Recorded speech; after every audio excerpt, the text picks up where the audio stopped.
మా ఆయన డ్యూటీ నుంచి రావడంతో రోజు ఏదో ఒకటైతే పట్టుకొస్తుండు మా కోసము. ఈ రోజు అయితే ఏం తెచ్చిండంటే పకోడీ తెచ్చిండనమాట. అయితే కొంతమంది అడుగుతున్నారు, మీ ఆయన ఏం డ్యూటీ చేస్తారు, మీరేం డ్యూటీ చేస్తారు అని చెప్పి.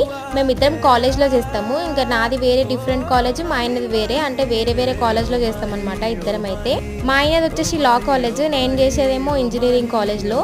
అయితే ఈరోజు మా ఆయన ఏం తెచ్చినాడంటే పకోడీ అయితే తీసుకొచ్చిండు. ఇంకా దాంతోపాటు 2 పపాయ ముక్కలు అయితే తీసుకొచ్చిండు. అయితే ఆ నాయనం తినే టైంకి మేము గుర్తొస్తాం అనుకుంటా, క్యాంటీన్లో ఉన్నవి అన్నీ పట్టుకొని వస్తారు మంచిగా. ఇంకో బాక్స్లో వచ్చేసి ఎగ్ కర్రీ తీసుకొచ్చినాడు. దాంట్లో అయితే 2 గుడ్లు ఉన్నాయి. ఇప్పటికైతే అయిపోతుంది, అన్నంలోకి సరిపోతుంది. ఇంకా నేనైతే పాత సినిమాలు చూస్తాను అనమాట చాలా, అంటే డైలీ ఏం చూడను కానీ అప్పుడప్పుడు స్టోరీస్ మంచిగా ఉంటే చూస్తాను అనమాట. కొంచెం మంచిగా అనిపిస్తాయి స్టోరీ. ఇప్పుడు ట్రెండింగ్ సినిమాల కన్నా అవే బాగా అనిపిస్తాయి నాకు. ఇంకా మేమిద్దరం అయితే ఖతం చేసేస్తున్నాం పకోడీ అయితే. ఇంకా మీలో ఎవరికైనా పాత సినిమాలు అంటే ఇష్టం ఉంటే కామెంట్ చేయండి. అట్లాగే వీడియో నచ్చితే లైక్ చేయండి, సబ్స్క్రైబ్ చేసుకోండి.